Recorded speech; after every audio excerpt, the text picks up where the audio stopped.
Okay, good. Hello and welcome to the 39th episode of PEM Podcast, the Psychic Eye Mystery Podcast, starring Victoria Laurie and my fabulous sister Sandy. Coming to you on this, I don't know, is it a beautiful Sunday where you are? It is. It's Oh, absolutely stunning. Stunning good for fall you. day. Yeah. Good for you. Yeah, we've got a little cloud, coming in on this end, but it was beautiful yesterday, so you got our weather. Okay, so we've been out of pocket basically for 2 weeks. So here's what was going on. Ah, Sandy got the booster and it took her out.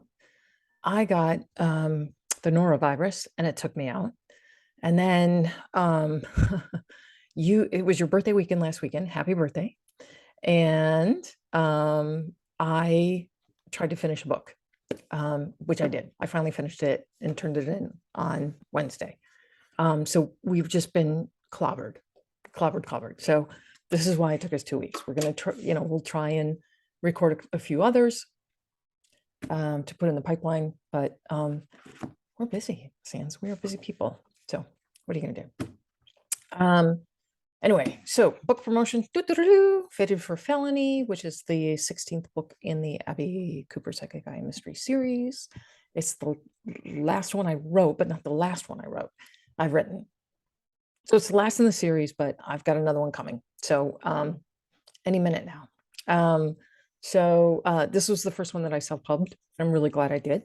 There's something to be said about being able to control the content a little bit more than I used to be able to. So Fitted for Felony basically is a long and winding trail of Abby following clues to try and find a serial killer. And the interesting thing is that there is a podcaster who is a real true crime podcaster who is in doubt of her abilities. So she kind of joins forces with him. He's a former FBI agent, and he brings her his coldest case, and they work the clues through and through. By the end, he's very much a believer. And I did end it on a significant cliffhanger. Sorry. Sorry, not sorry. You guys have been waiting for 2 years for me to get to, the answer to that one. Quick anecdote. This one I really, really loved. Reading for a woman whose father had passed over. And he was identifying himself and he kept showing me alphabet soup. And it's one of those where I know it's significant, but I don't know what to make of it. So I'm looking at the alphabet soup and I keep seeing the letters kind of swirl around. They're not making words, they're just kind of jumbling around. So I asked her, I'm like, what's the deal with alphabet soup? And she's like, I don't know. I'm like, and he just keeps showing me this bowl of soup with an alphabet soup, and he keeps like swirling the letters around. And she goes, oh my God. She goes, towards the end of his life, he had a stroke and he couldn't form words. He would form like gobbledygook because he couldn't get the letters to line up. Yeah. Right? So sweet. They're very, very clever over there. They will figure out a way to get the message through, which I always appreciate. All right. This is a creepy one. There's. Yeah. I just want to say, with respect to my COVID vaccine, went smooth, no issues. I had a little bit of nausea and an intense headache on the day that we were supposed to podcast, and I just wasn't up for executing one. But Yeah. a couple days later, I go back because I was due for a tetanus booster, and I went to CVS, and in classic New England CVS, it's a small store. Shelves are crammed with product, and there's really no area around the pharmacy to kind of wait your turn to get a vaccine. And of course, it's people are there for flu and COVID and God knows what else. So it's a long line of people in this tiny little red curtain. And finally, my name gets called. I've been waiting for like 20 minutes. I go back, and the technician says to me, okay, well, which arm do you want? And I said, well, I had COVID in this one, so I'll take the right arm. And I hate needles. Like, I've had a phobia of needles since I was a child. It's a big traumatic deal for me. It's really, really, really, really, really, really, really like bad. It's bad. So I turn away like this, and he goes, okay, little pinch. And when you tell me it's going to be a little pinch, I'm expecting a little pinch. So I get a little pinch, and then it feels like a bullet is being fired into my arm. So I yell out, "Oh my God!" And I realize that everybody sitting in the waiting area is now panicked because Oh, there's a God. person having a medical Yeah. crisis behind the red curtain. Oh, The my guy God. stands up, he's shoving a Band-Aid on, he's handing me coupons, like anything to get me out of here and like not be an unhappy customer. So Clean up aisle 5. they're going to make me happy Security. with coupons. Security. No lollipop, you just get coupons. So I came around the corner from the curtain and I see this elderly woman holding her handbag like this. And she's just, That's okay. yeah, Just kidding. Didn't really need another vaccine. I'm okay. Take my chances. exactly. So Yeah, I had my COVID vaccine a week ago, like Friday night or Saturday, I think Saturday night. And very, very happy to get boosters as they come along. You and I are, big on prevention and science. And so I got the booster, and it laid me out. But mine are you always always worse than get laid yours. on. Yeah. The shingles one, Yeah. that was horrific. So I gotta go get my flu. Did you got your flu? No, Not you yet. got the test. When are you getting the flu shot? Next week. It's supposed to be like closer to November, right? Yes. Is But better. the flu season is now early, so they are encouraging people to get the flu shot as soon as possible. I know. Fine. But nothing happens when I get the flu shot. So well, I don't know if that's true. It's just when you do get the flu, you're irritated that you got the flu shot. It didn't help you. Yeah, because it's only like percentage preventative. Yeah. Unfortunately. So in the honor of Halloween, we do have a kind of creepy case, and it's actually a relatively famous one. So this is based on The Watcher, which Netflix currently has a mystery series that they based around this, based around true events. It stars Bobby Cannavale. And so while this mystery has really, intrigued a lot of people, and I think it's like one of their top viewed shows right now, we're going to take time to kind of look into the actual facts of what happened behind this mystery that began in 2014 when the Broaddus family ended up buying a $1 million home located at 657 Boulevard in the Tony town of Westfield, New Jersey. So what's interesting about the town of Westfield is that it started to urbanize in the 1850s, and the Boulevard is a major thoroughfare which became the address for Westfield's most high-profile movers and shakers. And a gentleman named Chauncey Ripley was a premier developer, and he turned the 2-mile boulevard into a pageant of affluent homes. The tree-lined block of 500 is notable for its Queen Anne Victorians, and the 600 block, where the Broaddus home is located, was developed between 1900 and 1915 and features a lot of the architecturally diverse homes that were reflective of the turn of the century. So 657 Boulevard is a 6-bedroom Dutch colonial that was built in 1905, and only a handful of families have owned the property, including the one-time mayor of Westfield, the Woods family, who purchased the house in 1990, and then they sold the house to the Broaddus family in the spring of 2014. And now there is a new set of owners who purchased the home from the Broadduses in 2019. The reason behind this quick turnover between the Broadduses and the new owners is that there was a slew of tormenting and harassing letters that were received by the Broadduses over the course of a year and a half that were written and signed by an anonymous stalker named The Watcher. Already residents of Westfield, for Derek and Maria Broaddus, buying a home on the Boulevard was a dream come true.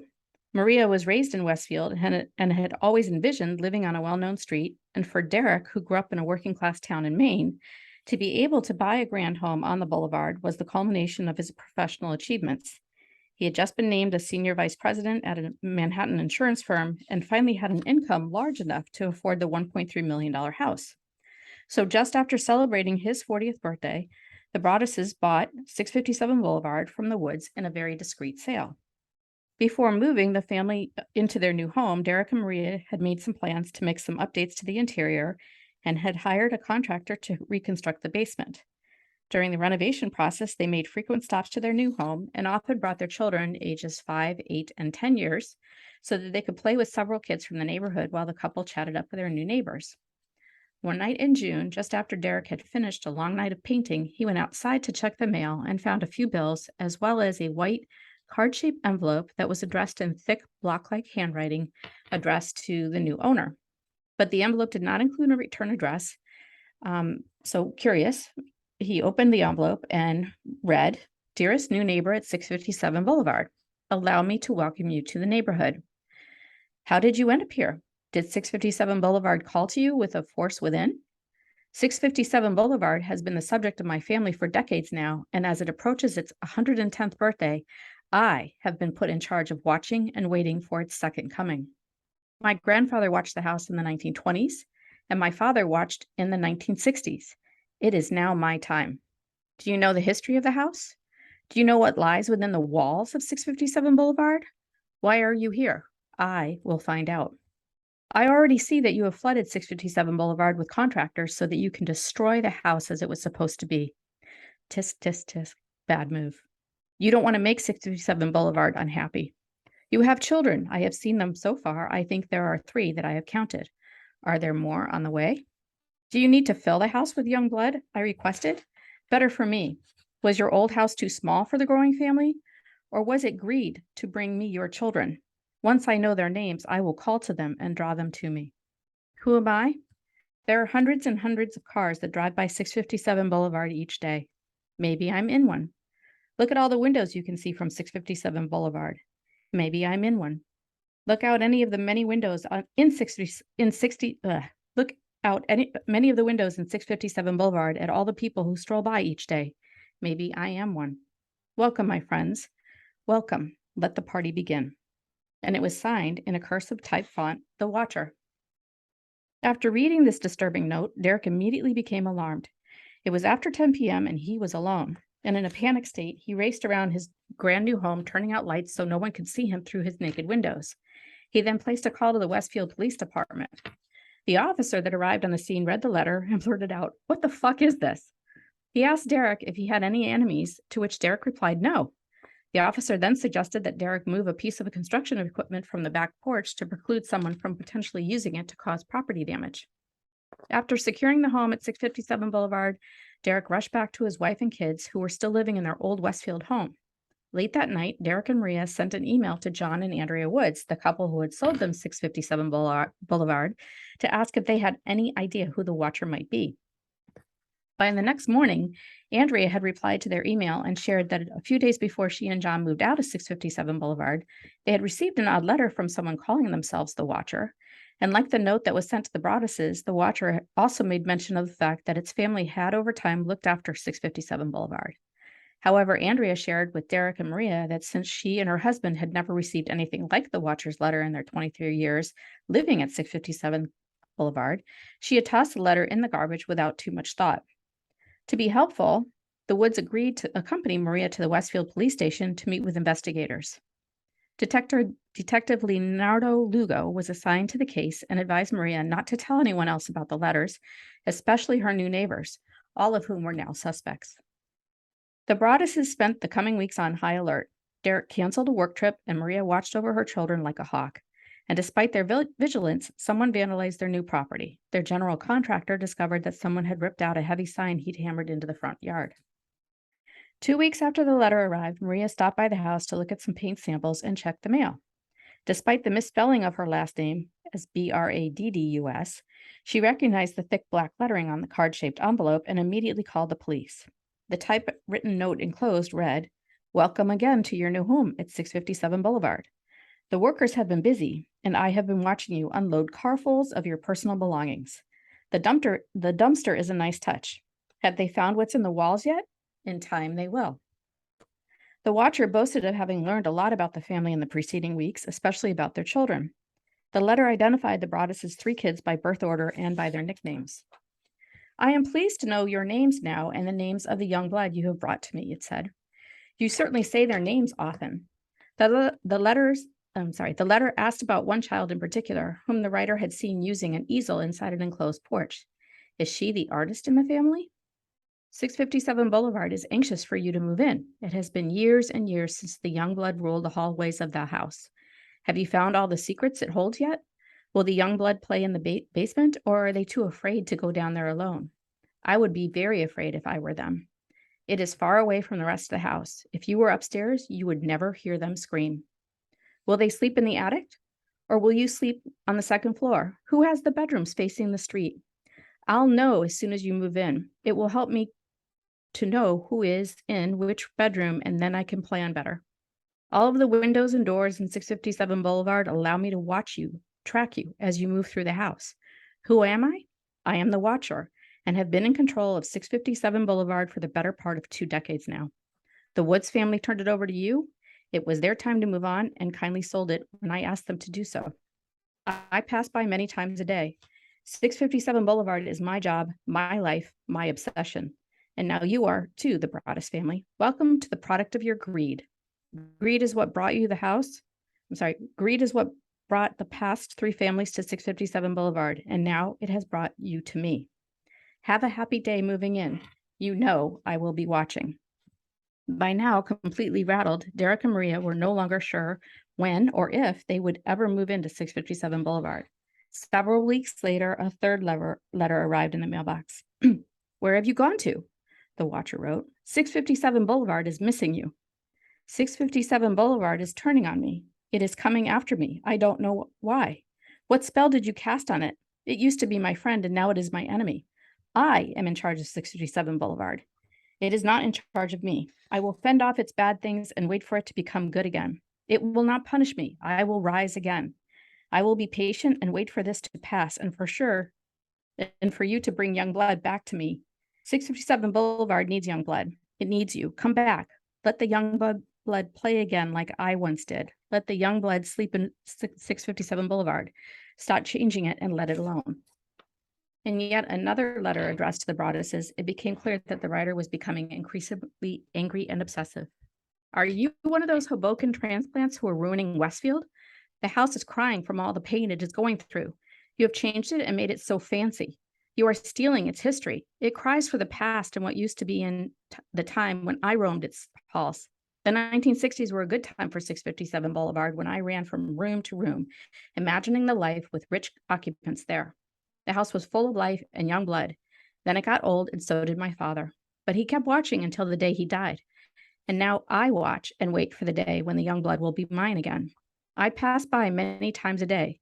657 Boulevard is my job, my life, my obsession. And now you are too. Welcome to the product of your greed. Greed is what brought the past 3 families to 657 Boulevard, and now it has brought you to me. The renovations at 657 Boulevard, including a new alarm system, were finished within a few months. But by this point, the idea of moving into their new home filled the family with overwhelming anxiety. Unfortunately, the Broadduses had sold their old Westfield home, so instead of taking up residence at 657 Boulevard, they opted to move in with Maria's parents. While this made the family feel safer, financially it was a huge burden as the couple had to continue to pay the mortgage and property taxes on 657 Boulevard. And the emotional toll on the couple was intense. Maria was diagnosed with PTSD, and Derek lost focus at work and became a depressed train wreck. With only a few friends in the know about the letters, Westfield residents quickly began to speculate about why the family wasn't moving in.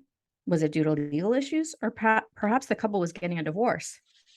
6 months after receiving the letters from the watcher, the Broadduses decided to sell 657 Boulevard and listed it at a premium price to reflect the updates that they had made to the home. Unfortunately, the rumors behind the reasons for the sale precluded any serious offers on the house. After reluctantly lowering the sale price, the Broadduses were still unable to sell. Realtors blamed the couple for wanting to include a full disclosure about the letters to anyone making a serious offer. But Derek reasoned, I don't know how you lived through what we did and think that you could do it to somebody else. A year after buying 657 Boulevard, the Broadduses filed a legal complaint against the Woods, arguing that the sellers should have disclosed the letter that they had received from the watcher before moving, just as they had noted the fact that sometimes water got in the basement.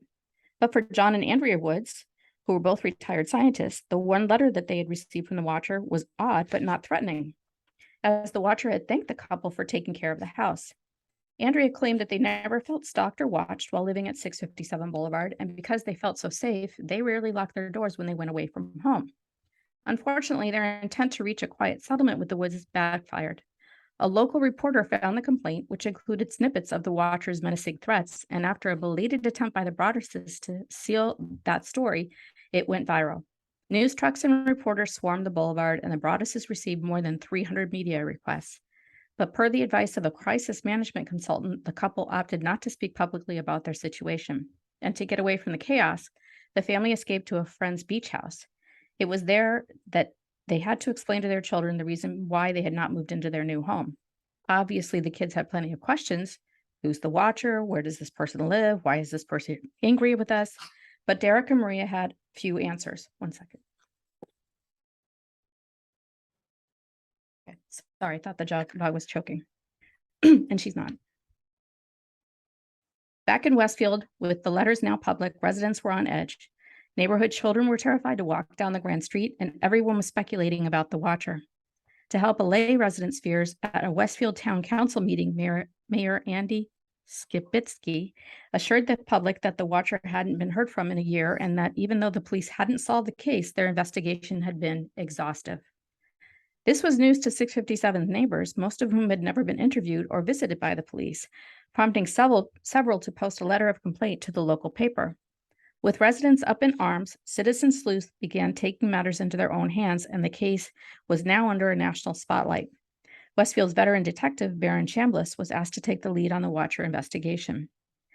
Detective Chambliss had his work cut out for him. Citizen sleuths proposed a range of suspects, including a jilted mistress, a spurned realtor, a local high school's creative writing project, guerrilla marketing for a horror movie, and mall goss having fun. Others speculated that it was a prospective buyer that lost out on the sale of the home to the Broadduses.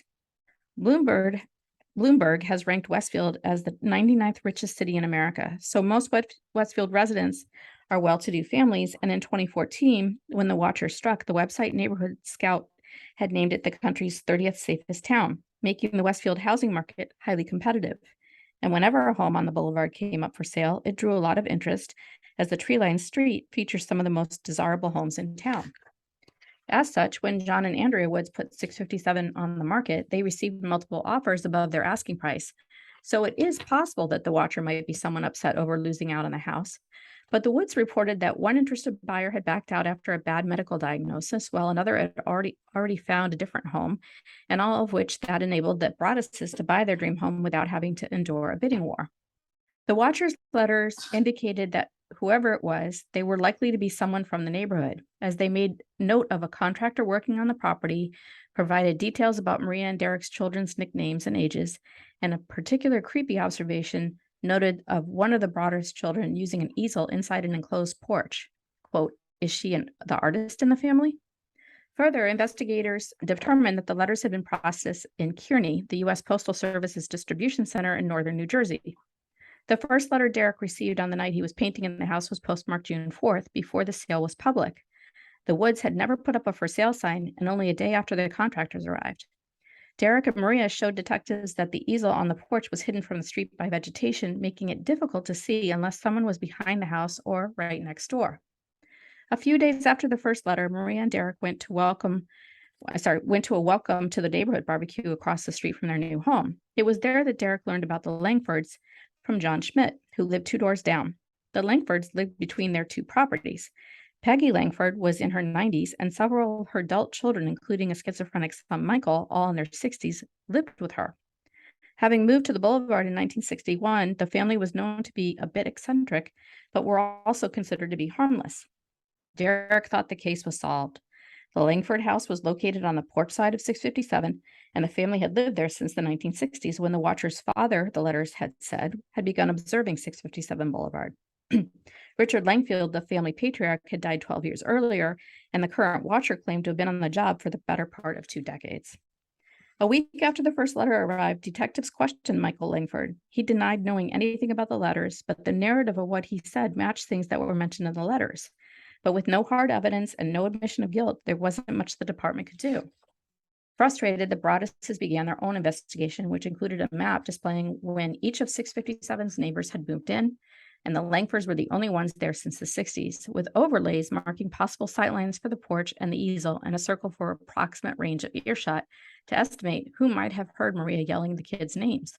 Only a few homes fit both criteria.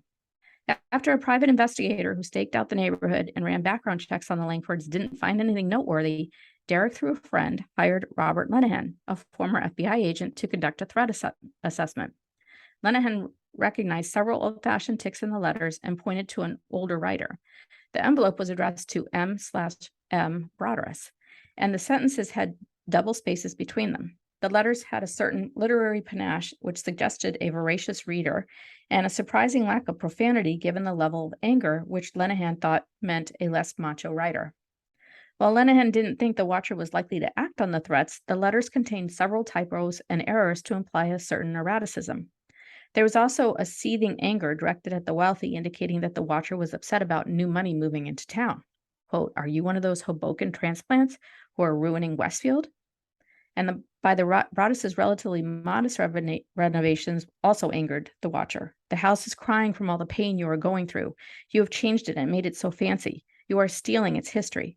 Detectives brought Michael Langford in for a second interview that was unproductive, prompting his sister Abby to accuse the police of harassing their family. Derek then asked his attorney, Lee Levitt, to meet with the Langford family and their counsel to review the watcher letters and the photo evidence that showcased how the Langford home was one of the few homes in the neighborhood that had the vantage point to the front porch where their daughter's easel had been displayed. As the meeting grew tense, the Langfords continued to insist that Michael was innocent. Contributing to their position of Michael's innocence, the police initially interviewed Michael after the first letter from the watcher was mailed, so it would have been reckless of him to send 2 more watcher letters after being questioned by authorities. As Detective Shameless continued to look into the case, he discovered that investigators had conducted a DNA analysis of one of the watcher envelopes and determined that the DNA belonged to a woman. This prompted the detective to look more closely at Abby Langford, Michael's sister, who worked as a real estate agent, and she might have been very upset about missing out on the sales commission on a neighboring property. Abby also worked at the local Lord & Taylor, so Detective Shameless coordinated with a security guard at Lord & Taylor to discreetly secure Abby's plastic water bottle during her shift. But her DNA sample was not a match. Shortly thereafter, without saying why or how, the prosecutor's office informed Derek and Maria that they had ruled out the Langfords as suspects. Detective Shameless asked Andrea Woods for a DNA sample and interviewed her 21-year-old son, but nothing came of his efforts. Left without a suspect, the Broderses reopened their personal investigation. Their FBI profiler suggested the watcher could have been a former housekeeper or one of their descendants who was jealous that the Broderses bought the home and that the writer could never afford it. The PI hired by the Broderses identified 2 child sex offenders within a few blocks of 657 Boulevard, and their house painter, Bill Woodward, noticed that an elderly couple behind 657 who had lived in their home for 47 years kept a pair of lawn chairs oddly close to the Broderses' property, and at one point had spotted the male owner of that house sitting facing the Broderses' home and not his own. In hopes of adding to the suspect pool, Derek and Maria spent an afternoon walking the boulevard with a photo of the watcher's handwritten envelope. They hoped someone might recognize the writing from a Christmas card, but only one encounter proved of interest when an older gentleman who lived behind 657 commented that his son had joked that the watcher sounded a bit like him. The Broderses hired Kroll Security to look at for handwriting matches, but found nothing. They also contracted Robert Leonard, a renowned forensic linguist, who didn't find anything noteworthy after searching online forums for similarities to the watcher's handwriting. After a year and a half with a variety of possibilities, but no digital trail, fingerprints, or the ability to place someone at the scene of the crime, the investigation had stalled. But then detectives discovered a significant clue. Around the same time that the Broderses received their first letter in June of 2014, another family on the Boulevard got a similar note from the watcher. The owners, now empty nesters, had lived in their house for years, so they, like Andrea and John Woods, found the letter strange but unremarkable and threw it away. While the family confirmed that the letter they had received had been like the one of the Broderses received, there wasn't much else to pursue. One final suspect was identified from an evening stakeout by Detective Shameless and his partner while they were sitting in the back of a van parked on the boulevard watching 657 through a pair of binoculars. At around 11 p.m., a suspicious car lingered in front of the Broderses' house. Shameless ran the vehicle plates and traced the owner to a young woman from a nearby town whose boyfriend lived on the boulevard in the 600 block. When interviewed, the woman told Shameless her boyfriend was into some really dark video games, including playing the role of a specific character called the Watcher. While her boyfriend was living elsewhere at the time, he agreed to come in for an interview on 2 separate occasions, but he failed to appear for either appointment. Without enough evidence to compel his appearance, Shameless dropped the matter. After the news became public about the Watcher letters, several neighbors gathered to discuss the matter and eventually came to the consensus that the letters were written by the Broderses. Either the couple had suffered buyer's remorse, couldn't afford the home after the fact, or were attempting insurance fraud. The Westfield leader then published an article in which anonymous neighbors were quoted asking why the Broderses kept renovating a home that they had yet to move into. The article went on to cast doubt on Maria's commitment to her family's safety, especially since she had a public Facebook page featuring lots of photos of her children.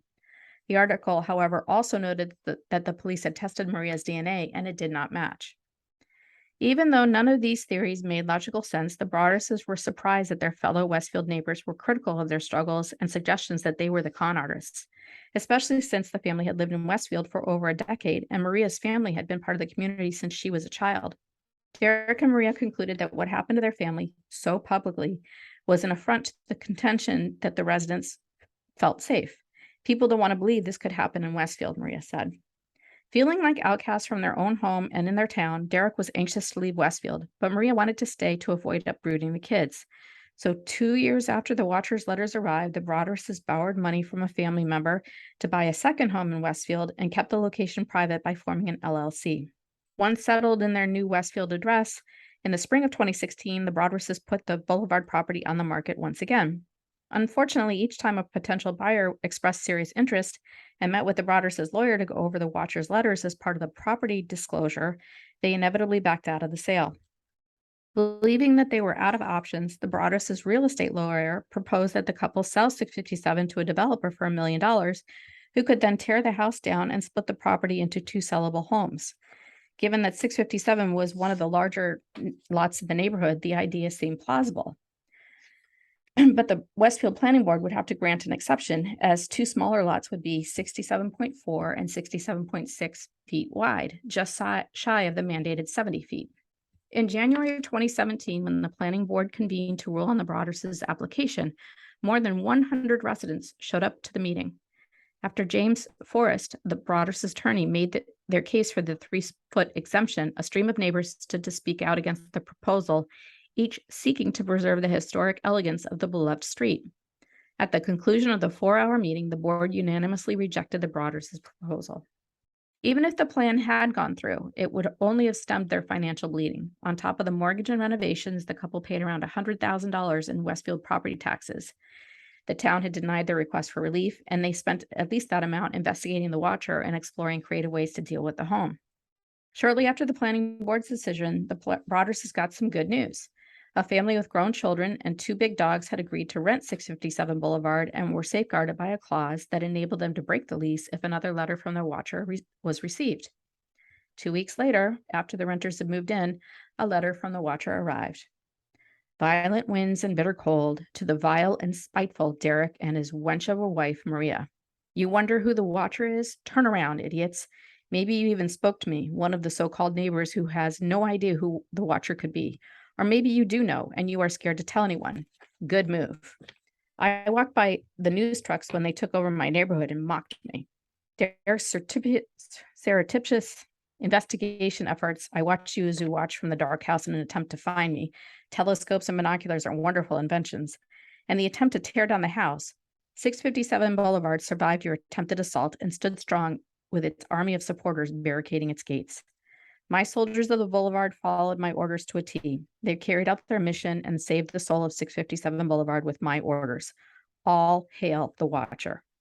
And while the letters mentioned the renters by name, they agreed to continue to lease 657 if Derek and Maria had cameras installed around the property. Hopeful that this latest letter would provide fresh evidence for their case, Derek gave the letter to the police, but it still wasn't enough to go on, so the case was turned over to the Union County Prosecutor's Office. It sat inactive until December of 2018, when officers canvassed the 657 Boulevard neighborhood, asking everyone in the block to voluntarily submit a DNA sample for comparison. A month later, it was determined that none of the swabs collected matched the sample from the envelope. After the canvass, an email authored by someone named Malcolm Mannix was sent to several local officials demanding to know, quote, what gives the authority of the prosecutor's office to go door to door and demand DNA samples of residents without a warrant or a judge's order? Even if the Watcher is caught, what laws will they be charged with, and what jail time will they really face? Is this the best use of the prosecutor's resources? No one residing in Westfield went by the name Malcolm Mannix, and while Mannix was a 1960s era TV show in which Lieutenant Art Malcolm helped Private Detective Joe Mannix solve crimes, the reference only indicated that the author had knowledge of 60s pop culture. Several attempts to message Mannix email bounced back. By this point in time, the prosecutor's office considered the case inactive but open. With that, Derek and Maria concluded that it was unlikely the watcher would ever be caught, and even if arrested, their legal punishment would likely be minimal. In the aftermath of all of this, in March of 2019, 5 years after the Broaddus's paid more than $1.35 million for 657 Boulevard, they put it back on the market at a steep discount, $999.99. Fortunately, a young Westfield family agreed to buy the home for $959, and a few days before closing, Derek noted an email confirmation of his 60th mortgage payment of $5,495.13 for a house the family had never lived in. To date, the new owners of 657 Boulevard had not received a letter from the Watcher. And given the popularity of Netflix The Watcher series, people have naturally speculated that the Broadduses made a huge profit from their story. But the money they received from the Netflix deal wasn't even enough to cover their losses on 657 Boulevard. So who is the Watcher? Short of a DNA match or a confession, we'll likely never know officially. My sources for this story include Jersey Digs, Westfield's Watcher House has new owners. Netflix series premieres this week by Darren Tobia, 10/12/22. The Cut, The Watcher, a family bought their dream house, but according to creepy letters they started to get, they weren't the only ones interested in it, by Reeves Wiedemann, 11/15/18. Salon.com, The Watcher, the real life stalking case behind Netflix socioeconomic mystery thriller by John Saha, 10/18/22. The Cut, taking another look at the Watcher, what we know about the case 4 years later by Reeves Wiedemann, 10/11/22. The Today Show, The Watchers, read the real creepy letters sent to the Broaddus family by Elena Nicolau, 10/12/22. So what do you think? Such an interesting case. And you know what's sad? Like what I kept thinking of is like, I really wish these people had come to someone like me because there's just no violence behind the threats. They just feel energetically pretty feeble. So this was just someone, you know, putting venom in a letter to try and feel powerful. What struck me was the constant reference to bring me the young blood. So I just think it's interesting because this person's obviously kind of caught up in sort of a crazy world, alternate reality. And we've been seeing that a lot in the past decade, the QAnon stuff and, so it struck me that they kept referencing bring me the young blood, bring me the young blood, and the hatred of elites. So this is what kind of made me think this isn't like a neighbor. This is someone who has watched wealthy people do their thing uninhibited for as long as they've been alive. The young blood reference is interesting to me because right around that time, 2010 to 2016, there were all those rumors about the elite, wealthy people of the world seeking the blood of young people, of young children, right? Which to me is it's so fucking ridiculous because it's supposedly the chemical that they're getting out of this blood is actually just adrenaline, and you can get the same hit off an EpiPen. But okay, whatever. There's something magical that happens apparently when you turn 10 and whatever magical chemical is in your blood no longer is in your blood and you're undesirable. I don't know. This shit is just so fucking crazy sometimes. It drives me crazy. But anyway, I kind of felt like there was this sort of overlay of that. So whoever this was sort of overlaying language that they had read that was sort of feeding this obsession with this family. I don't think that they were necessarily obsessed with the home. I think that they were more obsessed kind of with the family a little bit. I think it was probably a landscaper. That's who I think it was. It absolutely could have been a housekeeper. In fact, when we were talking yesterday, I'm like, it feels like it's like, someone employed like a housekeeper. And you were like, oh my gosh, there's a reference to that. But then the more that I read the actual script from the Watcher, the more I thought, oh, this really feels male. You know, this feels male. There's a line, let it alone. And that just hit me like that's a male voice. Let it alone, you know? Um, or it's, British, but I didn't necessarily get that feeling. I get the feeling that this is a single individual who's a little off his nutter. And as I was saying to you, who don't you notice in wealthy neighborhoods? The help, right? Especially landscapers. You don't notice them. They just come and go. They're working on the garden. This would have given whoever this landscaper was, I think it was a landscaper. That's my working theory. Um, access to kind of be in places where he would have been noticed if he were just a regular person. I also really feel like this guy had access to a house where he could observe at night.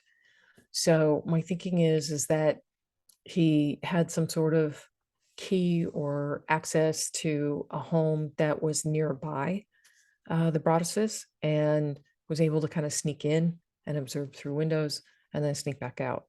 I don't think just because he's spent, I think, most of his life just being ignored. The key line was when he was talking about running through the hallways with other children and imagining what it would feel like to grow up in a house like this with, and be wealthy. So housekeepers usually don't stay in the same family. Landscapers do. That's why I'm like, I really don't, and whoever it is mentions grandfather, father, and now me. It's not mom's mom, and me. It's male. So that's why I keep leaning toward somewhat effeminate male, because there is a little bit of femininity in some of these sentences. The other clue I felt was the heavy sign that was dug up and pulled out. Right. An elderly housekeeper isn't going to do that. So, but a landscaper absolutely could. So, so that's who I think it was. I don't think he's around anymore. I'd be surprised if another letter from the watcher showed up from the actual watcher. I You have no mean doubt like that he's passed away, or he's just not in the area I anymore? don't think I think he just kind of went loony town and, just couldn't hold his job anymore, quite honestly. I think he's like retired. I think he's living on Social Security, or living with family members. I feel like he's not in the neighborhood. This does not stop now that it's a Netflix thing. This doesn't stop someone from doing a copycat thing, Yeah. which would be really, really unfortunate. So sorry, guys. One moment. So my sense is that just someone trying to exert some control, some power, and was very effective at it. Very effective at it. You and I had talked about what a shame it was that the town Yeah. turned on these people Yeah. who did nothing wrong. They did nothing wrong. And for these, like, come on, don't be an asshole. Don't pile on. These people are really struggling and they lost a shit ton of money. A shit Yeah. ton of money. Yeah. And for these people to like, accuse them of doing this, it's just, it's unconscionable. It's absolutely unconscionable. They should have rallied around them. Everybody should have put up security cameras and been like, okay, so who's watching, right? Help thy neighbor. Assholes. I Seriously, agree. the whole I, neighborhood. it's Assholes. well, I didn't include this in the story, but apparently Derek confessed later to the fact that around Christmas time, and I don't remember what year it was, but he put letters into different neighbors' mailboxes anonymously, giving them grief for not rallying behind the family Gotcha. because he was really angry. Yeah.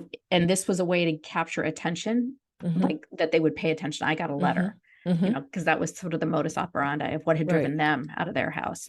I Right. think in the end that hurt his credibility a little bit For rather sure. than helped it. But I For also sure. can understand that, his wife's got PTSD, his children are terrified, he's lost all of this money, and all he wanted to do was kind of accomplish a family dream of being able to live on the Yeah. boulevard. Maria Yeah. had grown up in the town and he Yeah. was trying to bestow this, Yeah. with her, kind of Right. realize Right. that dream. Right.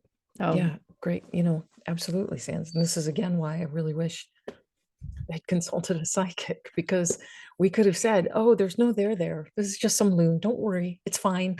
Nothing's going to back this up. You're okay. Move into your house. Yeah, I can appreciate that. I also think, though, even if they had been reassured in that kind of way and they were believers in that kind of a way, I don't know if I could actually move my family in, especially when the letters are calling out the names of my children, their nicknames, and their Mhm, ages. That's a little too personal for me to super ever feel. creepy. Yeah. Absolutely. It's absolutely super creepy. But I will tell you, if you are intent on finding out information about someone who's in your neighborhood, and you're someone who's ordinarily looked at as being invisible, that is not hard. No, I agree.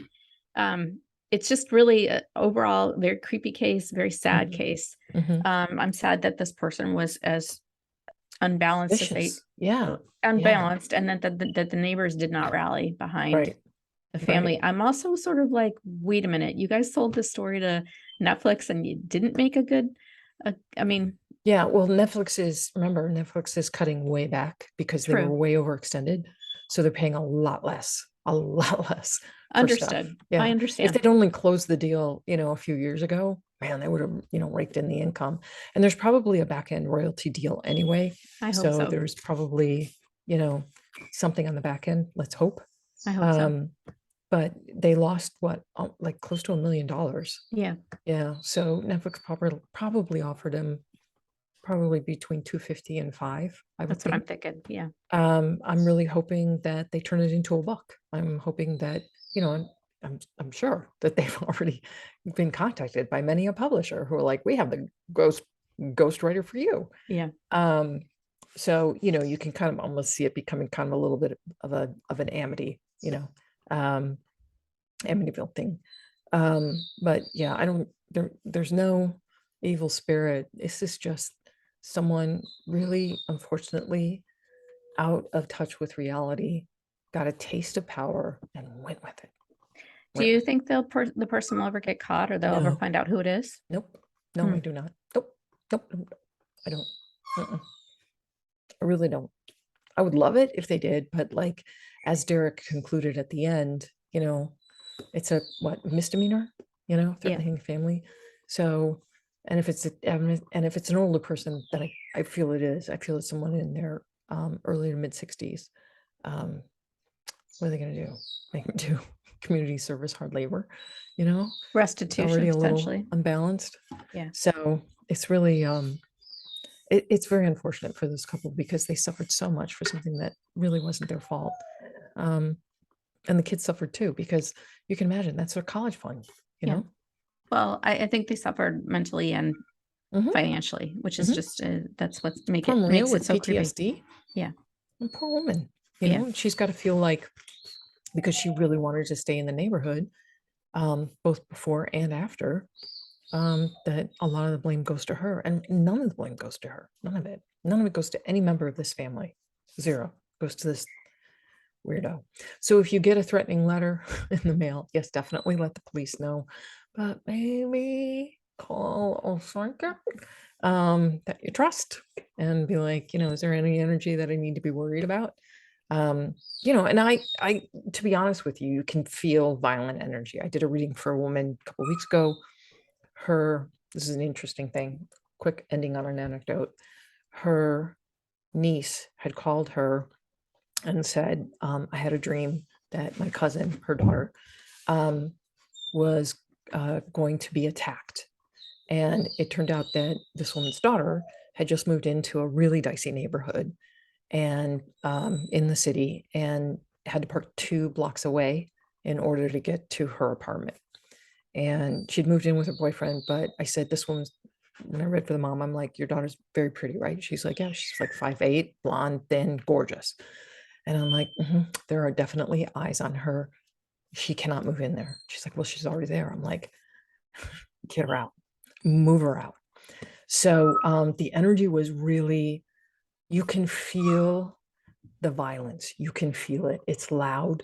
You can feel when someone has intention that they can't wait to act on. So my sense for this young woman was that there were two would-be assailants that were just waiting for the right time. It's getting darker. She's going to park in the dark and she's going to, run 2 blocks. And if there are 2 of them, that's not hard to corral her. So luckily, the cousin who called and was like, I had a dream that, she had a dream that her cousin was going to be murdered, not harmed, but murdered. And I don't know that I went that far, but I was like, that you've got to get her out. But the cousin that called was actually an attorney, so she was going to help her get out of the lease. And I'm like, do that sooner rather than later. So like that stuff you can feel, like it's got weight in the ether. But there's just nothing when I read these, like it's written creepily. I will give them that, but there's no energy behind it. They're just angry scribing really is what it is. So it's unfortunate. I don't know who the DNA belongs to for the closing of the envelope. I almost get the feeling like there are really 2 people involved in this. I don't know what the relationship is to them. Like a husband-wife kind of routine. Yeah, kind of, like just mail these for me. They're kind of feeding the conspiracy theories to each other, taking it up, ratcheting it up, this disassociation with reality. Yeah, we don't see that anymore in this country, right? We're all safe. Anyway, I digress. We have midterms in a little bit of a week. Let me just comment really quickly on those.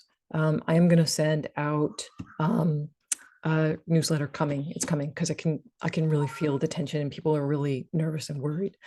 So when it comes to the Senate, I feel very strongly it's going to go to the Dems. I really, personally, I hope I'm right, but it just feels like we'll be +2 seats, at least 2 to 4. It wouldn't surprise me if we end up with 52, 53, or 54 seats in the we Dems end up with 52, 53, or 54 seats.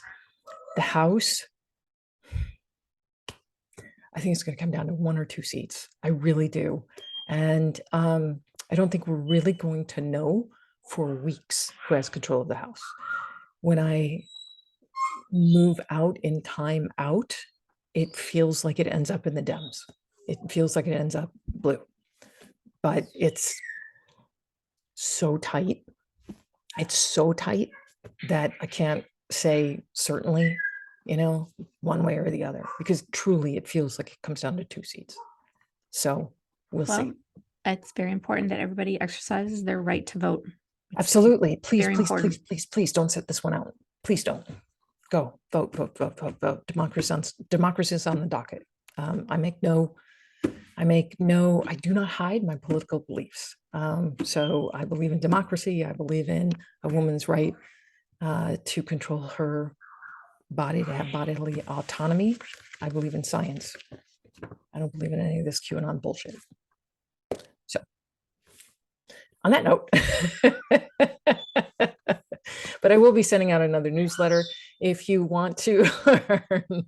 Sandy's ever the diplomat. I'm not. I'm just, okay, here are my boxing gloves. Let me come out swinging. I love how you're always like, when I'm like, you're always like, or you can take a breath, Victoria, or maybe not punch their lights out. Pretty much, yeah. Yeah. But I will be working on a newsletter. We've got some eclipses happening. We've got some, kind of volatile energy out there. There's a lot of violence. The attack on Paul Pelosi was just like, fuck, it's really scary. So I'm going to go ahead and dive in and do a newsletter and just kind of surface level, see what I see beyond even the political, looking at the financial markets, because we've got that eclipse on the 8th that's hitting finances, lands in Taurus. I forget what, if it's solar or lunar, I can't remember, but it's hitting it's landing in Taurus and it's wrecking,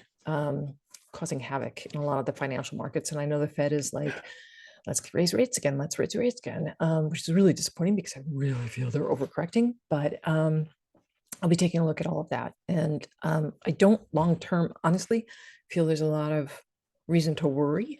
I keep, that's one thing I do individually, 1% at a time. I look at their future foreign or their long-term finances just to see how stable they are.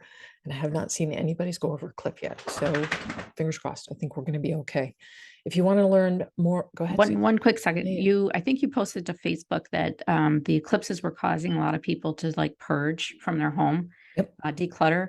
I can't tell you the number of people, including myself, that are doing that right now. Like I was at brunch this afternoon and two of my friends at the table, in addition to me, were like, yeah, I'm throwing stuff out.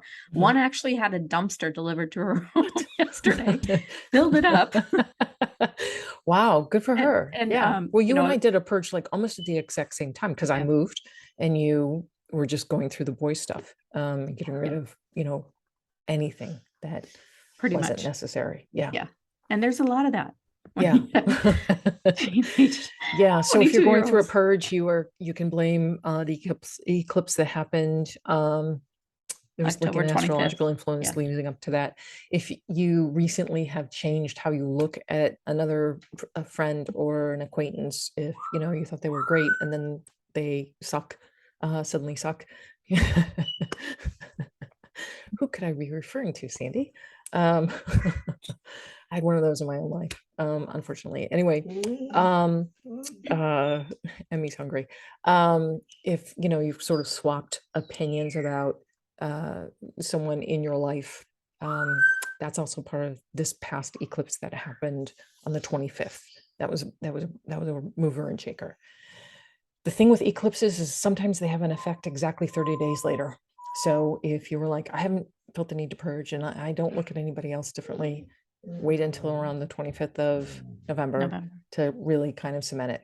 And then also wait around until the 8th of December, because with this other eclipse that's coming up is on the 8th of November, unfortunately, which I know makes no one feel better because that is election day. So hang in there. We're going to get through it. It's going to be okay. We're all going to be okay. We are going to be okay. I promise. Okay. And if we're not, oh, well, I was wrong. No, I'm kidding. If not, tune in next week. No, guys, we're going to be okay. It's going to be all right. I love you, Sandy, so much. Oh, if you want to know more about me, the books, or how to book an appointment, please visit victorialaurie.com. Yeah, so I'll see you next week. Got another good one in the can coming up. So I love you so much. Men behaving badly continues because there are so many. I know, right? Never. It's not a short list. No, anyway, all right, sweetheart. I love you. I'll talk to you soon. Okay. Thank you all. Bye, everybody.